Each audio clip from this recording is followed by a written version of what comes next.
വാർദ്ധക്യത്തിൽ തെരുവിലും വൃദ്ധസദനങ്ങളിലും ജീവിതം കഴിച്ചുകൂട്ടുവാൻ വിധിക്കപ്പെടുന്നവരുടെ നേർക്കാഴ്ചകളുമായി അരുൺ പുനലൂർ ഒരുക്കിയ ഡോക്യുമെന്ററി പരിഷ്കൃത സമൂഹത്തിന് ഒരു ഓർമ്മപ്പെടുത്തലാകും.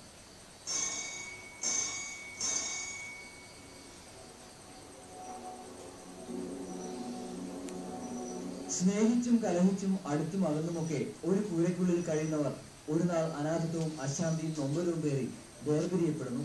ഒറ്റപ്പെടലിലൂടെ തെരുവിലും അനാഥാലയങ്ങളുടെ ചുവരുകളിലും കരുണ തേടുവാൻ വിധിക്കപ്പെടുന്നവർ ഒരായുസിന്റെ കാഴ്ചകൾ കണ്ട ഇവരുടെ ഹൃദയ നൊമ്പരങ്ങളിലൂടെ യാത്ര ചെയ്ത് പരിഷ്കൃത സമൂഹത്തെ ചിലത് ഓർമ്മപ്പെടുത്തുകയാണ് ഈ ഡോക്യുമെന്ററി. ഇന്ത്യയിൽ ഏറ്റവും കൂടുതൽ അനാഥാലയങ്ങളും ഓൾഡ് ഏജ് ഹോമുകളും ഉണ്ടായിക്കൊണ്ടിരിക്കുന്നതും കേരളത്തിൽ തന്നെ.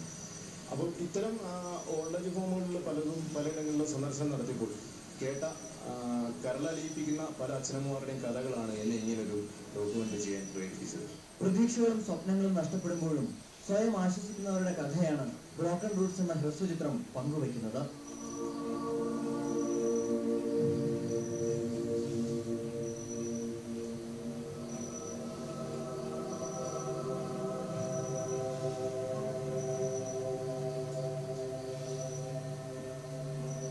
ജീവിത നൊമ്പരങ്ങളിൽ തണൽ മരങ്ങൾ തേടുന്ന ഒരുപറ്റം ജനതയാണ് സമൂഹത്തിന് മുന്നിൽ ഈ ഹ്രസ്വചിത്രം കാണിക്കുന്നത്. ഭൂമിയിൽ സൂര്യ ന്യൂസ്, കൊല്ലം.